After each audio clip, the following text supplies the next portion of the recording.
Olá, boa tarde. Quero agradecer a presença daqueles que estão conosco hoje. Nós estamos iniciando uma série de atividades do GT de Ambiente e Saúde do Instituto Walter Lezer, atividades essas que nós chamamos de seminários de saúde ambiental, para discutir alguns temas relevantes na área, temas que envolvem todos os GTs do Instituto Walter Lezer. E hoje nós vamos começar apresentando um tema que é bastante relevante e que nos pareceu importante para dar início nessa nossa atividade, que é discutir um pouco a construção do campo da saúde ambiental, né? Todas as etapas que foram vencidas, enfrentadas e vencidas, para que hoje a gente pudesse ter, no Brasil especificamente, mas no mundo como um todo, uma visão mais ampla que ligue de maneira definitiva e sem dúvida nenhuma a questão ambiental, a qualidade do meio ambiente onde nós vivemos, onde nós passamos a nossa vida e o impacto que isso tem sobre a nossa saúde. Então, nós vamos começar contextualizando um pouco a questão da construção desse campo. Não está mexendo. Bom, vamos lá. A percepção, a relação entre ambiente e saúde, ela é antiga, ela não é nova e ela é bastante intuitiva. Tão intuitiva que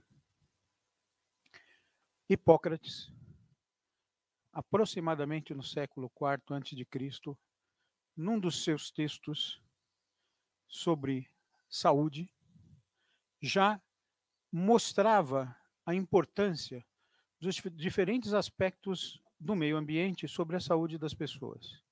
Então ele dizia que quem pretendesse, na verdade, entender o que era saúde, deveria levar em conta as características do ambiente, né? As estações do ano, a presença ou não de ventos, a qualidade da água, a qualidade do solo, e que tudo isso teria uma influência sobre a saúde dos indivíduos, e que quando a pessoa mudasse, né, de local de moradia, ela também teria que procurar locais onde ela valorizasse estes aspectos, porque estes aspectos seriam importantes para garantir a qualidade de vida dela. Isso em um ambiente onde os grandes riscos ou os grandes problemas ambientais eram os problemas naturais, né? Você tinha terremoto, você tinha incêndio, você tinha vulcão, coisas que o homem ainda não tinha capacidade de interferir e de modificar. Isso vai permanecer assim durante um bom tempo, até que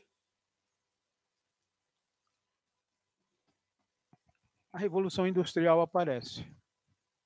E aí a Revolução Industrial vai trazer para este cenário uma complicação bastante importante e grave, porque o surgimento das indústrias vai fazer com que eu lance numa quantidade ainda não presenciada até aquele momento, uma grande quantidade de poluentes do ar. E vai fazer com que, dependendo da atividade industrial envolvida, muitos outros contaminantes passem a ser lançados na água e no solo, introduzindo na relação do homem com o meio ambiente um outro componente, que é esse componente da pegada do homem contaminando o meio ambiente de maneira bastante sistemática, né? Isso vai trazer também uma outra complicação, porque a Revolução Industrial, além da emissão de poluentes, ela vai mudar a dinâmica de residência das pessoas, vai fazer com que as pessoas saiam do campo para a cidade, que se acumulem em espaços não adequadamente preparados para isso, e vai criar condições de vida muito ruins, comprometendo principalmente o saneamento básico. Um exemplo dessa situação é o que aconteceu em Londres, onde, por causa dessa falta de saneamento básico adequado, ocorreu, em 1854, um surto de cólera. e John Snow, um médico envolvido num grupo de pesquisas epidemiológicas, na época, sem nenhum recurso para investigação, sem nenhum recurso diagnóstico. É bom lembrar que na época ainda não existia microscópio, ninguém sabia da existência de bactérias e vírus, e apenas entendendo a distribuição espacial da doença, John Snow percebeu que havia uma característica de ocorrência da doença. A doença estava relacionada a uma determinada área da cidade e as pessoas que adoeciam tinham uma característica em comum, elas consumiam água de uma determinada bomba de uma das companhias que fornecia água em Londres. Né?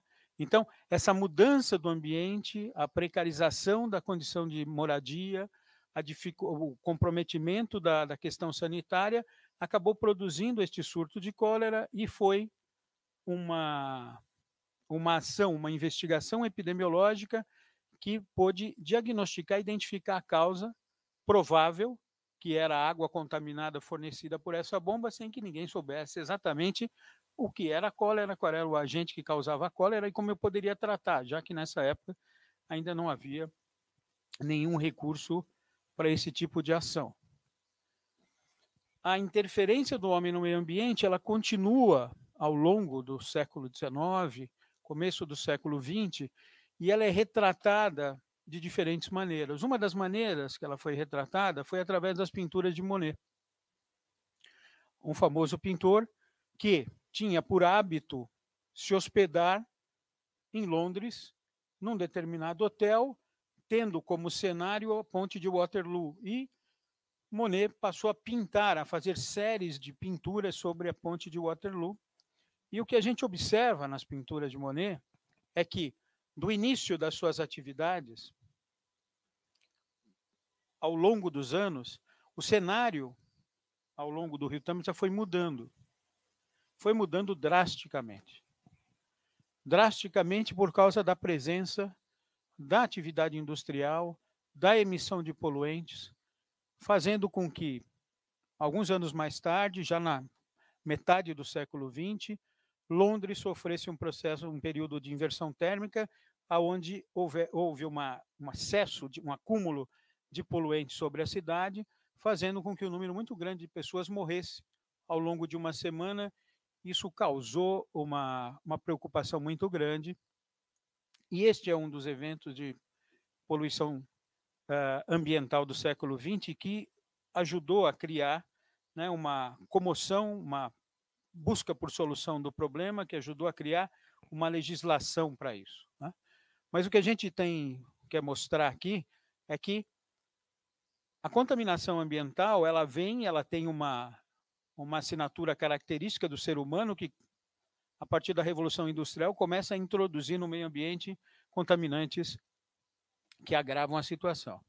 Um outro exemplo que a gente precisa mencionar, que é bastante relevante, né, que é exemplo de contaminação e de poluição do ar, de poluição da água e do solo, é o que aconteceu na Baía de Minamata, no Japão, ao longo do começo do século XX, né, instalação de uma indústria, a companhia Shiso, que liberava resíduos provenientes da produção de acetaldeído, mercúrio, que se transformou em metilmercúrio, contaminou a Baía, contaminou os frutos do mar, que eram consumidos pela população da região, e, por volta de 1956, a quantidade de casos de paralisia cerebral, microcefalia, cegueira, surdez, déficit de crescimento, chamou a atenção da população e de outras pessoas que passaram a se interessar e a tentar descobrir o que aconteceu neste processo.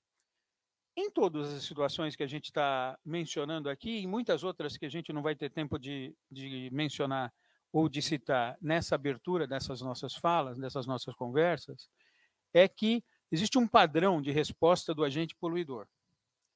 O padrão de resposta do agente poluidor é de negação, de ocultação, de corrupção, porque ele passa a interferir e a impedir que as ações necessárias sejam adotadas no sentido de tentar corrigir ou impedir que esse processo continue. Essa é uma foto histórica importante de uma das pessoas que foi contaminada e que nasceu com deformidades, e essa foto foi feita por um famoso fotógrafo, Eugene Smith, e ela é famosa porque retrata a situação das pessoas lá em Minamata. Bom,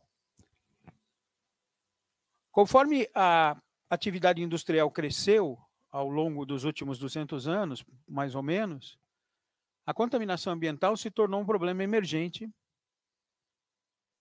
porque efetivamente se percebeu que comprometia a qualidade de vida das pessoas, a quantidade de indústrias, a quantidade de resíduos, a quantidade de agentes tóxicos cresceu de maneira absurda. Para muitos desses agentes tóxicos não se conhecia o efeito adverso, né? Não se conhecia o risco, mas isso não é justificativa para se trabalhar de maneira adequada a destinação dos resíduos, né? Mas, de qualquer maneira, ao longo dos últimos 200 anos, após a Revolução Industrial, a contaminação ambiental passou a ser um problema que se tornou um problema relevante para ser abordado em todos os países do mundo. Nos países desenvolvidos, de uma maneira um pouco mais efetiva, e nos países em desenvolvimento, de uma maneira um pouco mais leniente, né? Se aceitando determinados procedimentos que em países desenvolvidos hoje não se aceita mais. Ao longo desses últimos 150 anos, várias ações foram desenvolvidas no sentido de tentar, num primeiro momento, proteger o meio ambiente e depois proteger a saúde e a sua relação com o meio ambiente, né? Tentando garantir um meio ambiente saudável e, consequentemente, garantir que as pessoas que estão inseridas nesse ambiente tenham uma melhor qualidade de vida, tenham menos risco de adoecer. Então, nós vamos citar aqui alguns eventos que merecem, pela sua importância histórica, nessa luta para preservação do meio ambiente e, consequentemente, preservação da saúde das pessoas. O primeiro Congresso Internacional para a Proteção da Natureza, que se realizou em Paris em 1923, já discutia ações necessárias para se impedir a destruição ambiental.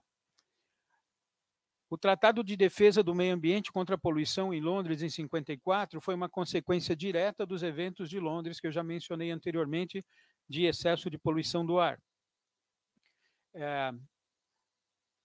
Londres não foi a primeira cidade a sofrer este efeito. Outras cidades menores no mundo já haviam passado por episódios de inversão térmica, mas Londres era uma megalópole já naquela época, já era uma cidade grande, todo mundo estava de olho em Londres, e aquilo que aconteceu em Londres chamou muito a atenção das pessoas e surgiu a necessidade de se entender o que eram aqueles poluentes do ar e o que eles poderiam fazer para a saúde das pessoas, por que eles estavam matando as pessoas da maneira como foi visto em Londres, em 52.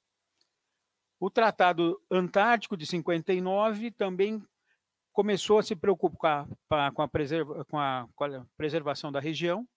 Por quê? Porque os países passaram a ocupar o continente e passaram a desenvolver atividades diversas. E essas atividades poderiam comprometer a qualidade deste ambiente, né, contaminando a região. Então foi preciso tentar sentar e fazer um tratado que pudesse controlar esse tipo de atividade. O encontro entre países para discutir efeitos da chuva ácida em 68 aconteceu na Europa, principalmente porque alguns episódios de chuva ácida estavam acontecendo, consequentes da atividade industrial elevada e da emissão de poluentes, e se percebeu que era preciso tentar controlar esses efeitos da chuva ácida. A Convenção sobre Poluição do Meio Ambiente em Bruxelas, em 69, é uma consequência, né, natural dessas preocupações todas, e a Conferência das Nações Unidas sobre o Meio Ambiente Humano, realizada em 72 em Estocolmo, na Suécia, também traz uma preocupação grande nessa relação entre a qualidade do meio ambiente e o efeito que este ambiente, se comprometido, pode trazer para a saúde das pessoas. Onde entra a saúde nessa discussão de qualidade do meio ambiente? Começa a entrar de maneira mais evidente em 74, no relatório Lalonde, que abordava os estudos realizados nas regiões dos Grandes Lagos e que abordavam e que investigavam a contaminação dos lagos, né, com diferentes poluentes, a contaminação dos peixes, e esses peixes eram normalmente consumidos pela população da região. Então, se começou a identificar uma série de casos de doenças relacionadas a essa contaminação, então se mostrou de maneira bastante clara a relação que havia entre a contaminação local e as doenças que estavam se registrando na região. A declaração de Alma-Ata, que é muito importante na história da saúde pública, abordava cuidados primários em saúde, né, focou pela primeira vez a questão dos cuidados primários em saúde, e ela realçou de maneira importante nos seus documentos que era fundamental entender a saúde, a relação da saúde e da doença, incorporando dimensões sociais, políticas, culturais, ambientais e econômicas, né? Todos esses fatores poderiam produzir efeitos adversos sobre a saúde das pessoas. Então, era preciso levar todas essas dimensões em consideração na hora de se propor políticas públicas, na hora de se propor políticas para cuidados primários à saúde. A Conferência das Nações Unidas sobre o Meio Ambiente, que aconteceu no Rio de Janeiro em 1992, trouxe vários aspectos importantes na luta pela preservação do meio ambiente, mas ela trouxe um outro fato bastante importante, né? Ela apresentou a Agenda 21, que abordava essa relação, e principalmente as questões relacionadas ao meio ambiente urbano. E na Agenda 21, diversos capítulos da Agenda 21 enfatizavam a relação entre saúde, meio ambiente e desenvolvimento. No Brasil, em 94, começaram, né, a surgir trabalhos para a elaboração de uma política nacional de saúde ambiental. E isso foi sendo desenvolvido ao longo dos anos com base na Constituição Federal de 88, onde nos artigos 23, 196, 200 e 225 se estabeleceram de maneira bastante clara argumentos para sustentar essa relação entre meio ambiente e saúde, definindo quais seriam as competências dos agentes de saúde nessa atividade, de garantir uma boa relação ou de garantir um ambiente saudável para a manutenção da saúde das pessoas, né? A gente tem que lembrar também, né, que a Constituição Federal, a maior parte dos documentos e daquilo que foi estabelecido em relação à saúde na Constituição foi trazido por aquilo que foi apresentado na 8ª Conferência de Saúde, que se realizou anos antes, né?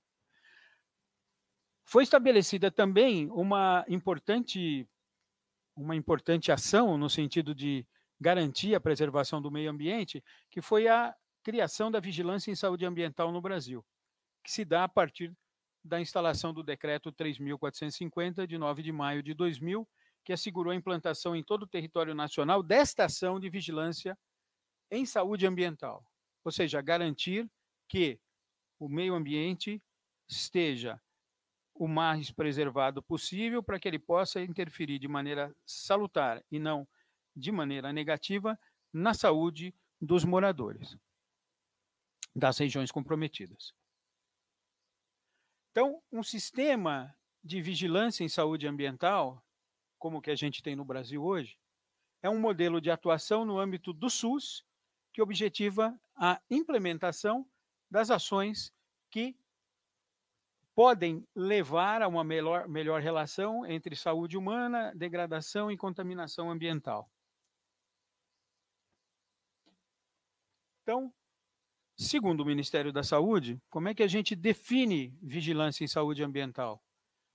Como o conjunto de ações que proporcionam o conhecimento e a detecção de mudanças nos fatores determinantes e condicionantes do meio ambiente que interferem na saúde humana, com a finalidade de identificar as medidas de prevenção e controle dos fatores de riscos ambientais. Veja que nós estamos introduzindo nessa atividade uma série de conhecimentos e ações e especialistas que vão muito além da estrutura clássica dos serviços de saúde. Nós estamos pedindo e temos que inserir nessas atividades conhecimentos que até então eram pouco valorizados na atividade rotineira do sistema de saúde. É uma transformação, uma mudança importante, né, na maneira de trabalhar do sistema de saúde. No Brasil, as ações de vigilância em saúde ambiental, elas estão coordenadas, estão sendo administradas, definidas pela Coordenação Geral de Vigilância em Saúde Ambiental, a CGVAM, que definiu diferentes áreas de atuação, né? Então, nós temos ações de vigilância ligadas a riscos decorrentes de desastres, nós temos vigilância em saúde ambiental relacionada aos fatores físicos, nós temos vigilância em saúde ambiental relacionada a fatores contaminantes do solo, nós temos a vigilância em saúde ambiental relacionada aos acidentes com produtos perigosos.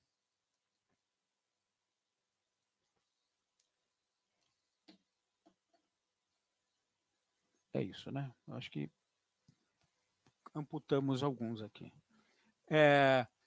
Nós temos o vigiar, que são as ações relacionadas à contaminação do solo. Nós temos o vigiágua, que está relacionado a garantir uma boa qualidade de água para consumo humano, né?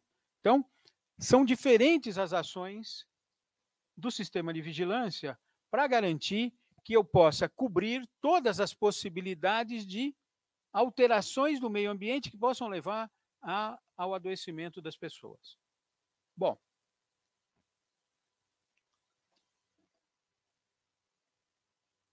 garantir um meio ambiente ideal, garantir um ambiente onde eu tenha boas condições de vida, que eu não tenha a presença de nenhum agente contaminante, nem na água, nem no solo, nem no ar, efetivamente previne doenças, efetivamente faz com que a população fique mais saudável.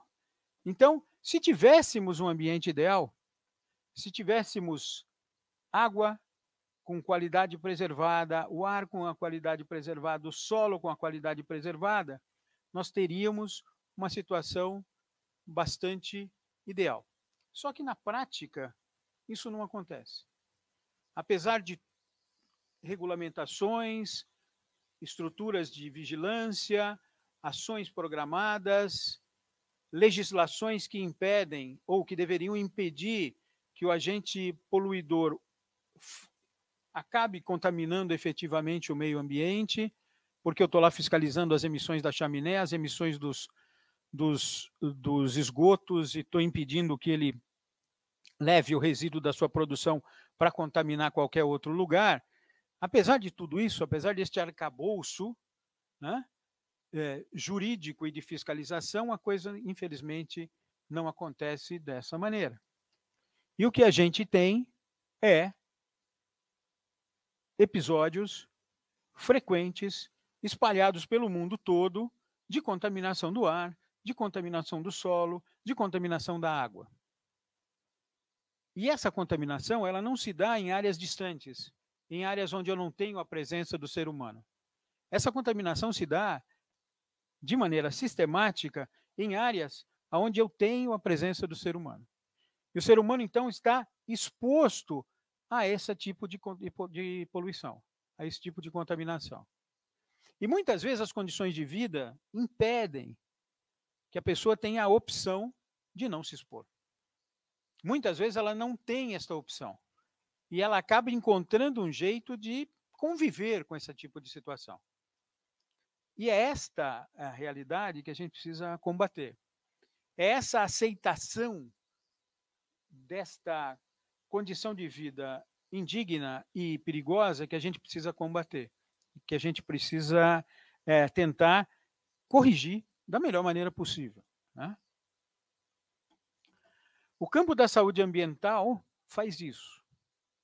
As ações desenvolvidas dentro da saúde ambiental têm essa missão, né, de compreender, né, a relação que se dá entre um meio ambiente deteriorado, contaminado, e o impacto que isso possa ter sobre a saúde da população. E neste campo da saúde ambiental, a gente tem diversas especialidades, diversos atores com papéis específicos que podem contribuir para esse tipo de ação, né? Então,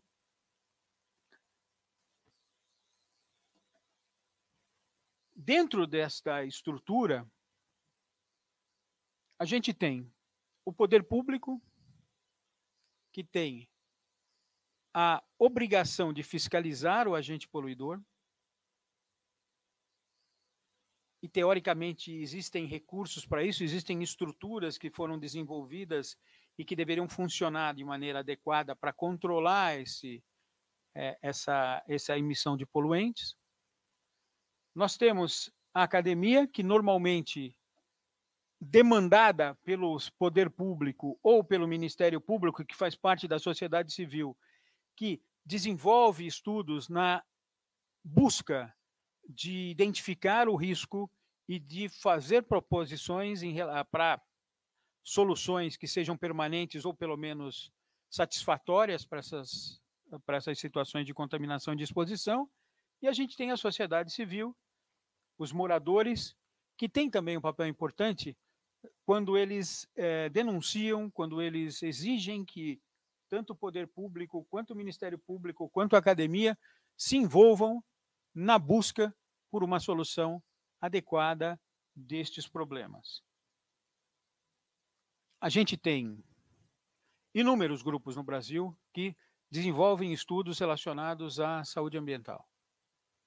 Isso não é uma exclusividade e nós temos grupos em todas as regiões do país que trabalham com situações características de exposição, que desenvolvem atividades no intuito de investigar, identificar os fatores de risco, identificar as pessoas expostas e aí tentar mitigar ou resolver de maneira efetiva este problema com apoio, subsidiando as ações do poder público ou subsidiando as ações do Ministério Público. Não é simples, né? Você identificar uma situação de contaminação e exigir e conseguir uma solução efetiva, né? Por quê? Para que eu estabeleça responsabilidades, para que eu possa cobrar do agente poluidor uma ação efetiva no sentido de resolver ou de parar ou de impedir que continue ocorrendo a contaminação, eu preciso estabelecer uma relação de causa e efeito. Então, dentre os estudos realizados nessa área, várias metodologias de pesquisa foram propostas. Uma metodologia que tem sido muito adotada é aquela que foi proposta pela ATSDR, que mostra que se eu conseguir estabelecer uma relação clara entre o poluente presente numa determinada região e o responsável pela sua deposição, e o efeito que isso possa causar na população que está exposta, entendendo que eu tenho que definir aqui, que eu tenho uma via de contaminação, fazendo com que esse poluente possa ir do local onde ele foi depositado até a pessoa que foi exposta, que haja uma maneira dessa pessoa entrar em contato com esse poluente, seja pelo contato, seja pela inalação, seja pela deglutição. Quer dizer, precisa haver uma maneira lógica dessa substância entrar em contato com o ser humano. E se eu conseguir identificar nesse ser humano alguma doença que tenha uma relação plausível com o agente contaminante com o qual ela teve contato, eu consigo estabelecer essa relação. Esta relação estabelecida, teoricamente, dá ao poder público o poder de cobrar do agente poluidor a solução do problema. Parece simples, mas todos aqueles que trabalham na área da saúde ambiental sabem que nem sempre é tão fácil.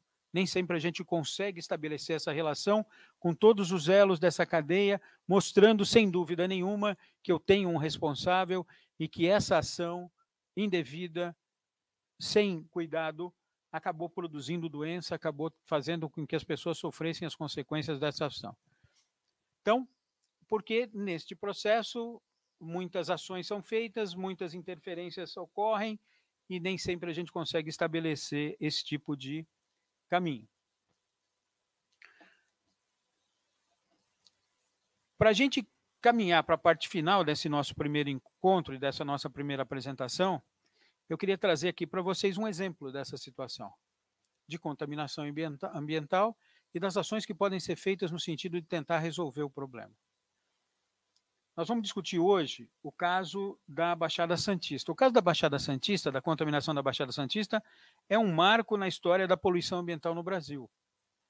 Ele vai ser abordado com um olhar diferente, com um olhar da saúde do trabalhador, no nosso próximo encontro, mas hoje eu vou trazer o olhar da saúde ambiental, né?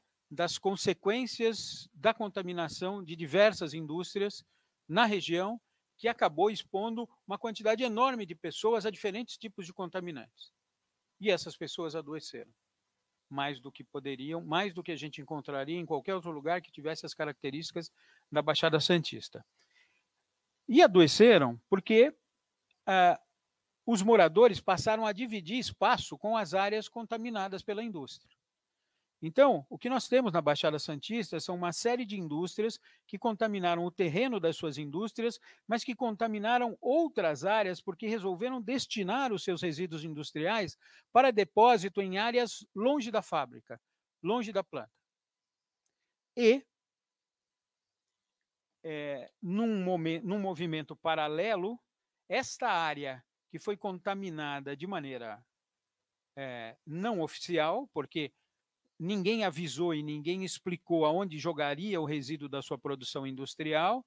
Essas áreas eram desconhecidas e essas áreas foram sendo ocupadas pelos moradores da região, principalmente pelos moradores mais carentes, por aqueles que não tinham condição de permanecer nos grandes núcleos urbanos. Essa expulsão a expulsão dessas pessoas dos núcleos urbanos tradicionais fez com que elas ocupassem espaços que estavam disponíveis. E muitos dos espaços que estavam disponíveis, ninguém sabia, tinham sido contaminados pelos resíduos industriais das indústrias do polo de Cubatão.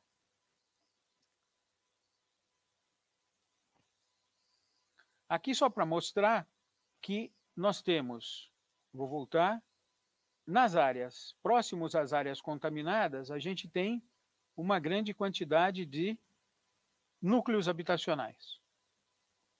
Né?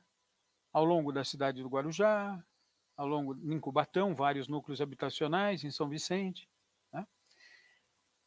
E essa é uma situação que preocupou muito a região, preocupou muito o Ministério Público e preocupou pouco, na época, o poder público. Mas o Ministério Público insistiu na necessidade de se investigar adequadamente a situação e uma das ações que o Ministério Público exigiu e que foi implementada foi a necessidade de se realizar um estudo na região, identificando-se doentes e tentando entender se havia uma relação entre a contaminação ambiental e os doentes da região, já que vários casos chegavam ao Ministério Público de pessoas saudáveis até então, que começavam a desenvolver doenças do sangue, doenças da pele, tumores em diversos órgãos do corpo. Então era preciso tentar dar uma resposta a esta situação. E nós fizemos. Um estudo foi feito, um grupo foi organizado, uma força-tarefa que envolveu diferentes instituições universitárias, que envolveu instituições da Baixada, da cidade de São Paulo, do Rio de Janeiro, e um estudo foi feito para que a gente pudesse, primeiro, estabelecer uma rota de exposição.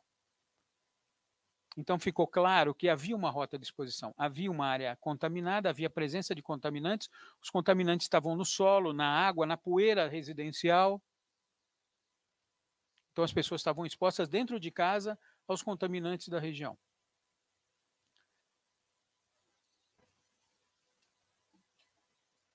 A gente encontrou contaminante em leite materno, no cabelo, no sangue, em todas as matrizes biológicas que a gente testou.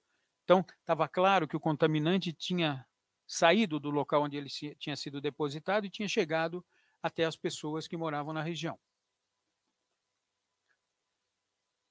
Vários desses contaminantes estavam em níveis acima daqueles que são aceitos normalmente para a maioria da população. Porque parece óbvio, mas é bom lembrar, em qualquer cidade onde a gente mora, a gente está exposto o dia todo a diferentes tipos de contaminantes. Então, se a gente for testar contaminantes no organismo, a gente vai encontrar. Porém, em determinados locais onde a presença desses contaminantes é maior do que deveria, obviamente, as pessoas que lá estão vão apresentar concentrações no organismo maiores do que apresentariam em regiões menos poluídas. E a região da Baixada Santista é extremamente poluída. E os níveis de poluentes encontrados foram os mais altos possíveis, né? Outra coisa que preocupou a gente, que é o seguinte, a maioria das pessoas está ali na região há muitos anos. Então, não é uma questão de visita esporádica, eu vou e corro o risco de me expor, e aí eu vou embora para outro lugar que não é poluído, e, portanto, eu não vou me expor mais àquele contaminante. Não é isso, eu moro lá, eu estou lá há 5, 10, 20 anos. Portanto, eu estou sendo exposto todo dia ao longo de 5, 10, 20 anos. Muitos dos poluentes, eles se acumulam no organismo, eu não consigo eliminá-los. E aí vai aumentando a carga de contaminantes que eu tenho no corpo. Isso é o que acontece com os moradores da Baixada Santista, infelizmente. A exposição a diferentes tipos de poluentes. A exposição, por exemplo, a urânio e radônio. Urânio e radônio são substâncias que estão presentes em solo rochoso. Eu não tenho por que encontrar urânio e radônio numa área que é mangue, a não ser que o mangue tenha sido aterrado com material contaminado com urânio e radônio. E é o que a gente encontrou na Baixada Santista. Existem áreas onde a concentração de urânio e radônio, substâncias radioativas, é muito elevada, possível de estar associada com diferentes tipos de tumores. E podem estar associados com câncer de pulmão e do aparelho digestivo, porque podem estar presentes na água, no ar, normalmente, né? Então, e a gente encontrou na região também uma proporção maior de uma série de doenças, né? Uma proporção maior de doenças do aparelho respiratório, uma proporção maior de doenças do aparelho cardiovascular. Maior do que o quê? Qual é o seu parâmetro de referência para dizer que é maior? É maior do que aquilo que a gente encontra, por exemplo, no estado de São Paulo, ou muitas vezes maior do que a gente espera encontrar para o país inteiro, por exemplo. Então, efetivamente, eu tenho um maior número de doentes e eu tenho uma rota de exposição. Eu tenho uma área contaminada. Eu tenho uma situação que, obviamente, merece intervenção, merece uma ação para tentar reparar ou diminuir este tipo de exposição. Como consequência desta ação de investigação e identificação do problema, foi feita, como é de obrigação da academia, uma proposta de intervenção inicial. E a proposta de intervenção inicial, dentro deste cenário, foi dar, primeiro, aos profissionais que estão no serviço de saúde a noção do problema. Porque, por incrível que possa parecer, se você perguntar, até hoje em dia, né, para os médicos formados, se na faculdade eles tiveram alguma carga horária destinada a doenças relacionadas à contaminação ambiental, eles vão dizer, na maioria das vezes, que não. Por incrível que possa parecer. Então, os profissionais estão trabalhando na área e eles não sabem do problema. Eles não sabem que o problema existe. Então, a dor de barriga, ela é sempre verminose. A dor de barriga vai resultar em diversas intervenções com vermífugo. E eu não vou pensar que aquela dor de barriga já não é mais verminose. Ela pode ser uma contaminação por metal, por exemplo. Então, eu preciso dar ao profissional a possibilidade de pensar no problema. E aí, em ação conjunta com a Secretaria de Estado da Saúde e com as secretarias municipais de saúde, nós fizemos uma proposta de intervenção que é trabalhar com os profissionais de nível superior do setor de saúde, trabalhar com os profissionais de nível médio e trabalhar com a comunidade, porque a comunidade precisa ser trabalhada. A comunidade precisa ser esclarecida. Ela tem o direito de ser esclarecida, mas ela precisa ser esclarecida, porque senão ela não adere à proposta de investigação ou de intervenção que possa acontecer. Então, nós fizemos isso, trabalhamos isso e criamos, né, dentro dessa atividade, algumas ações. Então, por exemplo, nós criamos um protocolo clínico. O protocolo clínico nada mais é do que uma anamnese que permita que eu faça uma avaliação do indivíduo, levando em consideração que ele não é um indivíduo comum, ele é um indivíduo que mora em área contaminada. Isso dá a ele uma outra relevância, coloca na história de vida dele outros problemas que moradores de áreas contaminadas não têm. Então eu preciso pensar naquilo que está contaminando a região, nas doenças que podem estar relacionadas a esses contaminantes, eu tenho que investigar isso de maneira sistemática em todos os moradores da região. E isso pode envolver uma simples anamnese ou pode envolver uma pesquisa mais ampliada com a necessidade de exames laboratoriais específicos. E nós desenvolvemos esse protocolo para que ele possa ser aplicado a moradores de áreas contaminadas.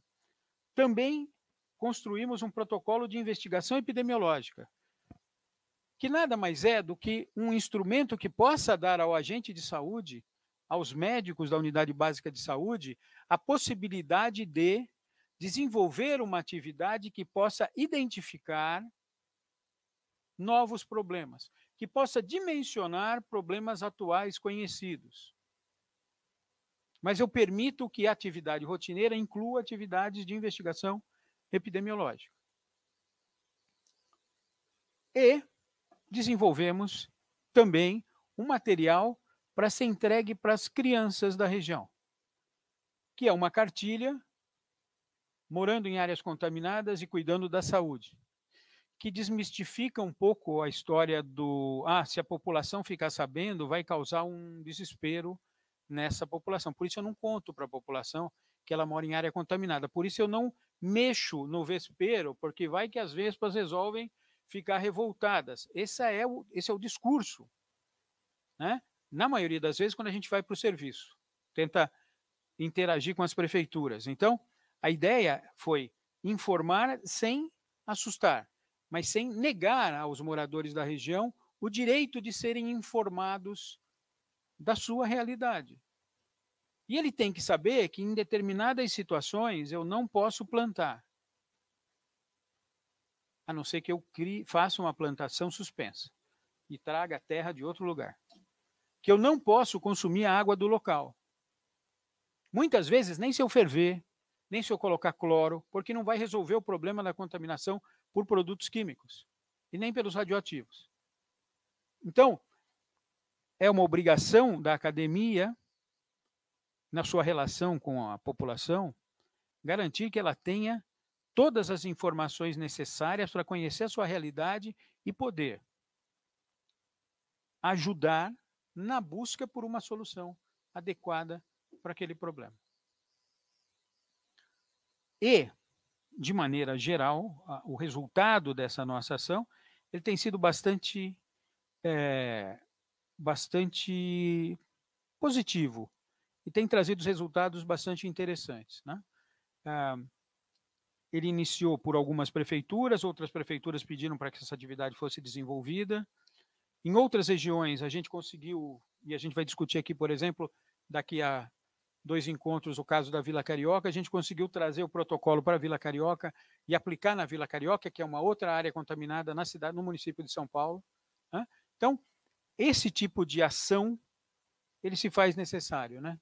Casar a investigação epidemiológica, subsidiando ações do poder público e garantindo à população que a gente possa, que elas possam ter noção exata das suas condições de vida, da sua realidade e que possam ajudar a buscar soluções para esse tipo de situação.